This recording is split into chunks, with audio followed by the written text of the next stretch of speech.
बिहार में रैलियों का सुपर फ्राइडे। बिहार के सासाराम, गया, भागलपुर में पीएम मोदी की हुंकार। कहा, एनडीए के कामों का नतीजा दिख रहा है। हमने लोगों को महामारी से बचाया है। बिहार के लोग कंफ्यूजन में नहीं रहते। एक बार फिर बनेगी एनडीए की सरकार। 370 पलटने की बात करने वाले लोग किस मुंह से वोट मांग रहे हैं? कि सत्ता में आए तो आर्टिकल 370 फिर लागू कर देंगे। देश अपने फैसलों से पीछे नहीं हटेगा। भारत अपने फैसलों से पीछे नहीं हटेगा। सासाराम में विपक्ष पर बरसे प्रधानमंत्री। कहा, किसान बहाना है, विपक्ष बरगला रहा है। बिचौलियों दलालों को बचाना असली मकसद है। पीएम मोदी ने बिहार के शहीदों को याद किया। कहा, बिहार के सपूत गलवान घाटी में शहीद हो गए, लेकिन भारत माता का सिर नहीं झुकने दिया। बिहार के सपूत गलवान घाटी में तिरंगा के खातिर शहीद हो गए, लेकिन भारत माता के माथा न झुके दले। बिहार की रैलियों में पीएम मोदी का भोजपुरी अंदाज दिखा। सासाराम में भाषण की शुरुआत भोजपुरी में तो गया में मगही में बोले। प्रधानमंत्री मोदी के साथ नीतीश कुमार ने मंच साझा किया। पीएम मोदी ने नीतीश के काम को लोगों तक पहुंचाया। एक बार भी संबोधन में चिराग पासवान का नाम नहीं लिया। बिहार के भाई बहन, आप सभी के प्रणाम। विष्णुपद मंदिर के की गौरवशाली वैभवशाली भूमि पर अपने सबके अभिनंदन करीत ही। बिहार के नवादा के हिस्सा में राहुल गांधी और तेजस्वी यादव ने भी साझा रैली की। राहुल गांधी ने चीन से सीमा विवाद को लेकर पीएम मोदी पर करारा वार किया। कहा, पीएम मोदी ने झूठ बोलकर सेना का अपमान किया। बिहारियों से पीएम झूठ बोलना बंद करें। हिंदुस्तान की सेना का अपमान नरेंद्र मोदी ने किया जब उन्होंने देश को झूठ बोला कि चाइना का कोई भी सैनिक हिंदुस्तान के अंदर नहीं आया। सवाल यह है नरेंद्र मोदी जी, ये चाइना के सैनिक जो हिंदुस्तान के अंदर बैठे हैं, इनको आप बाहर कब निकालेंगे? राहुल गांधी ने प्रवासी मजदूरों का भी मुद्दा उठाया। लॉकडाउन में प्रवासी मजदूरों के पलायन का मसला उठाते हुए राहुल गांधी ने कहा, पलायन कर रहे प्रवासी मजदूरों की पीएम मोदी ने मदद नहीं की। इस बार बिहार सच्चाई को पहचानने जा रहा है। बिहार नरेंद्र मोदी और नीतीश कुमार को जवाब देगा। सब मजदूरों को दिल्ली से, बाकी प्रदेशों से भगाकर बिहार भेजा। आप भूखे प्यासे मरे, आप हजारों किलोमीटर चले, नरेंद्र मोदी जी ने आपको ट्रेन नहीं दी। राहुल गांधी ने पीएम मोदी पर निशाना साधा। कहा, कोरोना हो या बेरोजगारी, झूठे आंकड़ों से पूरा देश परेशान।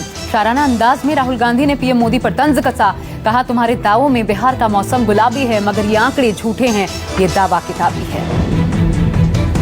राहुल गांधी के साथ मंच साझा करने से तेजस्वी यादव गरजते नजर आए। कहा, बिहार का 18 जिला बाढ़ में डूबा रहा, लेकिन केंद्र से कोई नहीं देखने आया। नीतीश कुमार 144 दिन तक घर के भीतर रहे, लेकिन अब वोट चाहिए तो घर से बाहर निकल रहे हैं।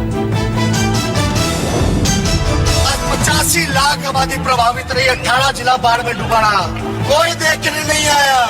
और नीतीश कुमार जी तो 144 दिन से सीएम हाउस में अंदर रहे।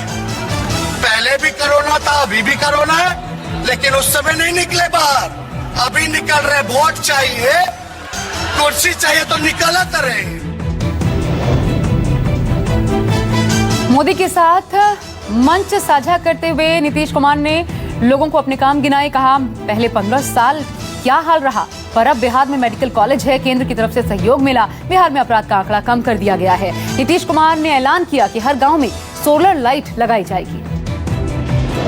प्रति व्यक्ति 5 किलो गेहूं या चावल और एक परिवार में 1 किलो दाल या चना का वितरण किया जा रहा है। 85 लाख परिवारों को मुफ्त एलपीजी गैस सिलेंडर उपलब्ध कराया गया और बिहार में सड़कों के और पुलों के निर्माण के लिए भी 50,000 करोड़ रुपए से ज्यादा की योजना की स्वीकृति देकर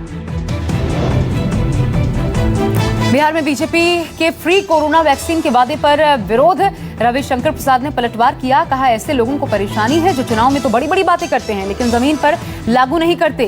कोरोना के इस महाकाल में स्वास्थ्य सेवा महत्वपूर्ण प्राथमिकता बननी चाहिए। फ्री वैक्सीन का जो बिहार के लोगों के लिए वादा किया गया है, ये दिखाता है कि हमारी पार्टी का कमिटमेंट क्या है।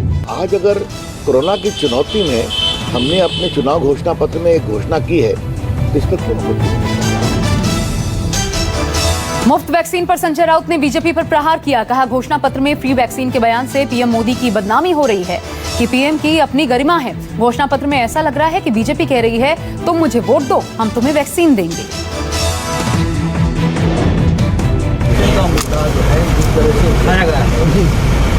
चुनाव में उससे प्रधानमंत्री मोदी जी की बदनामी हो। मैं ये मानता हूँ ये प्रधानमंत्री मोदी जी की जो प्रतिभा है हमारे सामने, उनको ठेस पहुँचाने वाले बयान है। बिहार के पटना में वोटिंग से पहले कैश बरामद हुआ। कांग्रेस के प्रदेश कार्यालय के बाहर खड़ी एक गाड़ी से 8 लाख रुपए कैश बरामद हुए। कांग्रेस दफ्तर सदाकत आश्रम में आयकर विभाग के अधिकारी पुलिस बल के साथ पहुंचे थे। कांग्रेस बोली बीजेपी नीचता पर उतर आई। पूर्व क्रिकेटर कपिल देव की तबीयत बिगड़ने के बाद दिल्ली के एक अस्पताल में भर्ती करवाया गया, जिसकी जानकारी ट्वीट के जरिए उनके साथ टीम के हिस्सा रहे मदन लाल ने दी। फिलहाल कपिल देव की तबीयत अब ठीक है। बॉलीवुड एक्ट्रेस कंगना रनौत ने मुंबई में उनके खिलाफ दर्ज हुई एफआईआर पर प्रतिक्रिया दी है। कंगना रनौत ने आमिर खान को टैग करते हुए ट्वीट करके लिखा, मुझे जेल में डालने की कोशिश की जा रही है। कंगना ने कहा जैसे रानी लक्ष्मीबाई का किला तोड़ा था, मेरा घर तोड़ दिया। इंटॉलरेंस गैंग्स से जाकर कोई पूछे उन्होंने कितने कष्ट सहे हैं इस इंटॉलरेंस देश में। बॉलीवुड अभिनेत्री कंगना रनौत की मुश्किलें रुकने का नाम नहीं ले रही। बांद्रा कोर्ट के बाद अब अंधेरी कोर्ट में भी उनके खिलाफ शिकायत दर्ज की गई है। कंगना पर राजद्रोह और 2 धार्मिक समूहों के बीच विवाद पैदा करने का आरोप है। यूपी के सीएम योगी आदित्यनाथ ने आज वर्चुअल संवाद के जरिए महिला हेल्थ डेस्क का शुभारंभ किया। संवाद कार्यक्रम में योगी ने महिलाओं को सुरक्षा और स्वावलंबन का संदेश दिया। प्रदेश में फिलहाल 1538 यानी 1538 स्थानों में शुरू होगी महिला हेल्प डेस्क। कोरोना की जंग में धीरे धीरे जीत रहा है भारत। भारत में कोरोना के एक्टिव केस लगातार घट रहे हैं। एक्टिव केस घटकर 7 लाख से भी कम पर पहुंचे हैं। पिछले 24 घंटे में कोरोना के 54,000 मरीज सामने आए हैं, जबकि 74,000 मरीज ठीक होकर घर वापस लौटे हैं। देश में कोरोना संक्रमितों की कुल संख्या 77,61,000 पर पहुंच गई है। इनमें से 1,17,306 मरीजों की मौत हो चुकी है। रिकवरी मामलों की संख्या 69,49,000 तक पहुंची है। संक्रमण के एक्टिव केस की संख्या की तुलना में रिकवर हुए लोगों की संख्या 9 गुना ज्यादा है। कोरोना पर की गई एक स्टडी में दावा किया गया है कि भारत अब हर्ड इम्यूनिटी की स्टेज में पहुंच चुका है और लगभग 38 करोड़ लोग कोरोना संक्रमित हो चुके हैं। स्टडी के मुताबिक भारत में सख्त लॉकडाउन नहीं होता तो जून में पीका जाता। जून में कोरोना के 1,40,00,000 केस और 26 लाख मौतें हो सकती थी।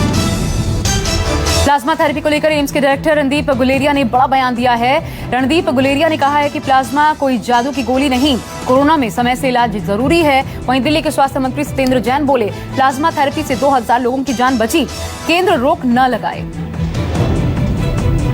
मुंबई के नागपाड़ा में एक मॉल में बीती रात भीषण आग लग गई। आग इतनी भयानक थी कि लेवल 5 का फायर घोषित किया गया था। आग बुझाने की कोशिश में फायर ब्रिगेड के 2 कर्मचारी घायल हो गए। मॉल के पास एक 55 मंजिला इमारत से करीब 3500 लोगों को सुरक्षित बाहर निकाला गया। राजस्थान के सिरोही से सामने आया हैरान करने वाला वीडियो। वीर बाबा मंदिर में आधमका भालू गेट खोलकर देर रात गर्भगृह तक पहुंच गया। भालू ने मंदिर में रखा प्रसाद खाया, बाद में लाइट बंद कर जंगल की ओर चला गया। भालू की हरकत कैमरे में कैद हुई। पंजाब के होशियारपुर में पुलिस ने 2 बलात्कार के आरोपियों को गिरफ्तार किया। आरोपियों पर एक 6 साल की मासूम के साथ रेप के बाद हत्या का आरोप है। पुलिस के मुताबिक बच्ची का आधा जला हुआ शव उनके घर से मिला। अमेरिका में चुनाव से पहले हो रही है आखिरी प्रेसिडेंशियल डिबेट में जलवायु परिवर्तन पर बोलते हुए अमेरिकी राष्ट्रपति ट्रंप ने चीन और रूस के साथ भारत की आबोहवा को खराब बताया। FATF की बैठक का आज तीसरा और आखिरी दिन है। बताया जा रहा है कि आज की बैठक में पाकिस्तान को ब्लैकलिस्ट में डालने पर फैसला हो सकता है। आपको बता दें कि फाइनेंशियल एक्शन टास्क फोर्स की यह बैठक पेरिस में हो रही है। पाकिस्तान में विपक्ष की रैलियों ने जिस तरह से जबरदस्त जनसैलाब उमड़ा है, उसने इमरान की नींदें उड़ा दी है। विपक्ष लगातार इमरान का इस्तीफा मांग रहा है, तो उधर दूसरी ओर नवाज शरीफ के दामाद की गिरफ्तारी को लेकर पुलिस और सेना आमने सामने हैं। यानी पाकिस्तान में गृह युद्ध जैसे हालात पैदा होते जा रहे हैं। चीन में उइगर मुसलमानों का दमन दुनिया से छुपा नहीं है। इसे लेकर दुनिया के तमाम देशों ने इसकी कड़ी निंदा की है और इसी फहरिस्त में अब कनाडा का भी नाम जुड़ गया है, जिसने उइगर मुसलमानों पर हो रहे अमानवीय व्यवहार और जबरन मजदूरी की निंदा की है। दिवाली से पहले सरकार करोड़ों लोगों को दिवाली का तोहफा दे सकती है। सूत्रों के हवाले से खबर है कि अब लोन पर मॉरेटोरियम लेने वाले लोगों को ब्याज पर ब्याज नहीं देना होगा। बता दें कि इस मामले में सुप्रीम कोर्ट में 2 नवंबर को सुनवाई होनी है। IPL में आज चेन्नई सुपर किंग्स और मुंबई इंडियंस के बीच टक्कर होगी। मैच शाम 7:30 बजे से शारजाह के इंटरनेशनल स्टेडियम में खेला जाएगा। मुकाबले में चेन्नई की टीम करो या मरो के जज्बे के साथ मैदान पर उतरेगी। एक्टर अक्षय कुमार की फिल्म लक्ष्मी बॉम्ब को लेकर विवाद बढ़ता जा रहा है। इसे लेकर देश के कई संगठन फिल्म को बैन करने की मांग पर अड़ गए हैं। फिल्म को लेकर विरोध करने वाले संगठनों का कहना है कि फिल्म का टाइटल और कंटेंट धार्मिक भावनाओं को आहत करने वाला है। उधर दूसरी ओर OTT प्लेटफॉर्म्स पर निशाना साधते हुए कंगना रनौत ने OTT प्लेटफॉर्म्स को अश्लीलता फैलाने का ठिकाना बता दिया। आपको बता दें कि कंगना का ये बयान नवरात्रि के मौके पर एक कंपनी द्वारा किए गए पोस्ट के मद्देनजर आया है।